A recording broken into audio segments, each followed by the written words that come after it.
Continuando a saga dos desastres, onde nós paramos mesmo? Golpe de 89, né? Ok.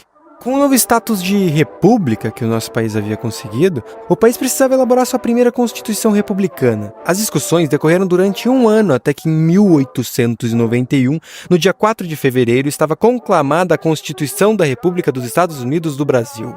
Essa belezinha que você já deve imaginar, qualidade, durou toda a República Velha. E aqui vale um adendo, tá? Na história do Brasil, a Era da República é dividida entre 6 momentos chamados de 6 repúblicas, uma forma prática de demonstrar a capacidade sem precedentes do Brasil de se autogovernar. 6 repúblicas em um século. Brasil, né? Para padrões brasileiros, ela até que teve uma vida longa, 43 anos. Nós vamos ver mais pra frente que isso é quase que um recorde. Eu não irei me alongar para falar sobre ela. Só o que eu tenho a dizer é que ela tenta seguir um molde meio americano, argentino. Estava bem no caminho das constituições outorgadas nas republiquetas da América Latina. E ela serve bem para os principais mandamentos que percorrem durante a história do Brasil daqui em diante. Ela protagoniza um período da história do Brasil chamado de República Velha. Eu sei, esse nome podia muito bem ser dado a qualquer momento na história republicana do Brasil. Mas ok. Um nome mais adequado, na minha visão, de fã de Star Wars, e que também é muito utilizado, é a Primeira República. Os primeiros 5 anos da tal Primeira República, o objetivo do Brasil era usar da força para acomodar as melancias, evitar uma insurgência monárquica e a quebra do Brasil em várias nações. Infelizmente, para alguns estados brasileiros, eles tiveram sucesso. E os anos que se sucederam são os anos que cunham um termo que com toda certeza você já ouviu: a política do café com leite. Como uma boa oligarquia, o Brasil revezou seus ocupantes do cargo de executivo durante todo o período da Primeira República, com candidatos eleitos de São Paulo e Minas Gerais. Como o nome já diz, tal política era adotada por causa da influência desses estados, por causa da sua produção de algodão e vinho. Não, brincadeira, era café e leite mesmo. Essa panelinha entre os dois estados não estava agradando todo mundo. Principalmente, é claro, o estado mais chato desse país, desde aquela época. O Rio Grande do Sul, que muito solicitamente toma o poder com o golpe de 1930, operado pelo grande Getúlio Vargas. Não, você não ouviu errado, é realmente mais um golpe. Em 2 vídeos já foram mais golpes que a luta inteira entre Popó e Bambam. Antes de avançarmos para a Era Vargas, eu gostaria de comentar sobre a inestimável participação do Brasil na guerra que acabará com todas as guerras, a Primeira Guerra Mundial.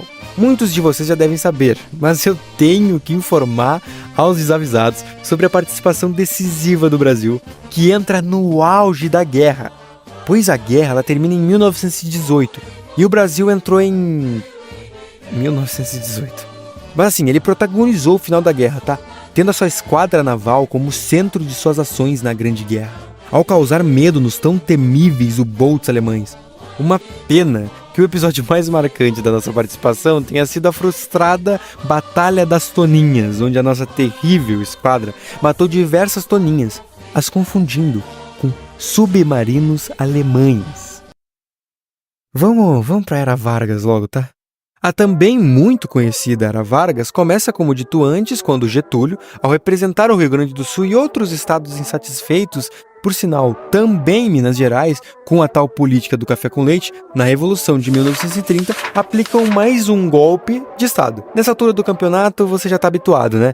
Dissolução do Congresso, retirada do presidente vigente e o cancelamento de todo e qualquer pleito. A junta militar responsável pelo golpe via Getúlio como um líder indiscutível do movimento todo, então cedeu o poder a ele.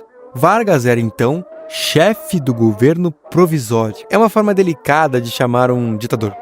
O cenário dos próximos 4 anos, de 1930 até 1934, era o seguinte: sem governo. Era um governo provisório, sem muitas discussões e com Vargas no poder maior. Sem Constituição, pois a Constituição falada antes, de 1891, havia sido desbancada. Por sinal, o governo provisório governaria até a adoção de uma nova Constituição para o país. Sem parlamento, as decisões do rumo da nação eram tomadas pelo chamado Gabinete Negro, que era uma espécie de gabinete de crise, gabinete de guerra. Só que em tempos de paz, bem a cara de uma ditadura, afinal.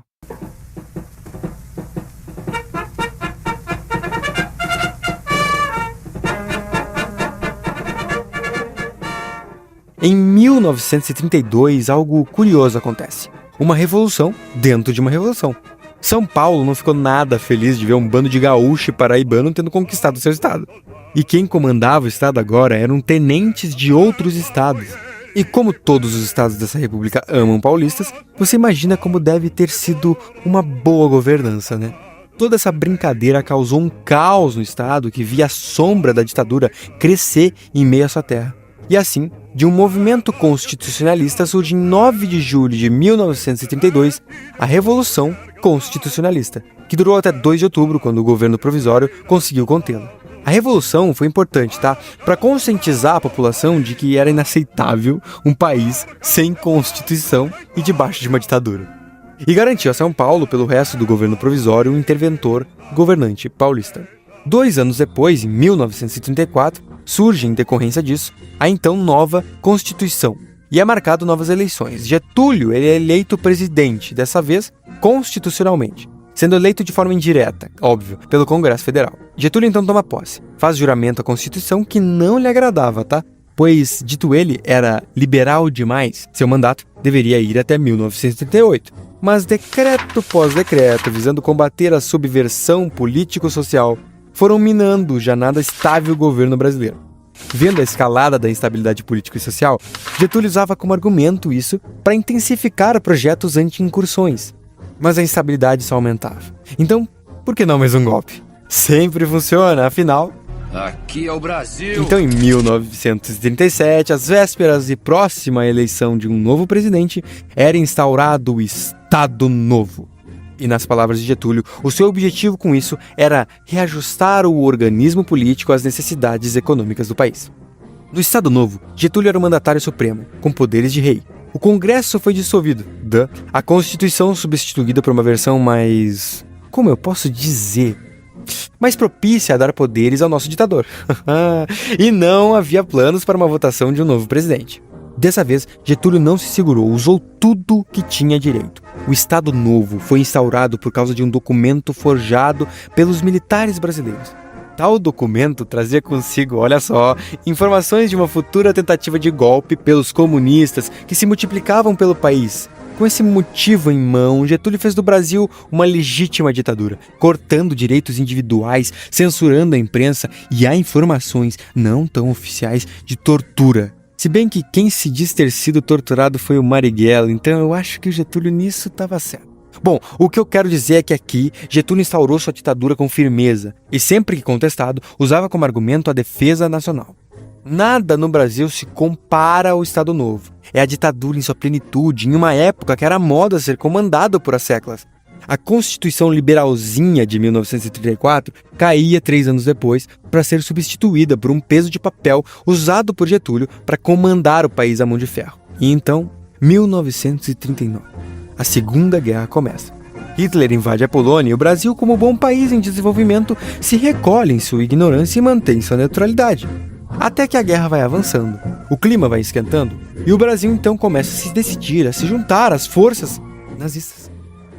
Por centímetros que não fizemos parte do eixo em 1942, mas o Japão, pretensioso como poucos, ataca Pearl Harbor, no Havaí, e aí o tio Sam fica putildo da cara, e com a pressão americana sobre nossas cabeças, o Brasil, após uma bizarra disputa que definitivamente não deveria existir, se junta aos aliados e entra pro lado certo na guerra.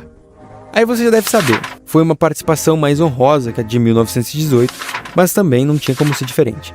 A Força Expedicionária Brasileira derrota os italianos de Mussolini nas suas montanhas e então volta para casa com a honra no céu. Mas aí fica aquele questionamento no ar, né? Você vai para a Europa, desafia as ditaduras mais ferradas da história da humanidade, na maior guerra que esse mundo já viu, e volta para casa para uma ditadura comandada por um gaúcho? Aí realmente é de se revoltar. Os milicos, assim como no pós-guerra do Paraguai, se sentem na necessidade de se meter em coisa que não se deve. Mas, dessa vez, pelo menos estavam do lado certo. É o fim do Estado Novo na terra de Santa Cruz.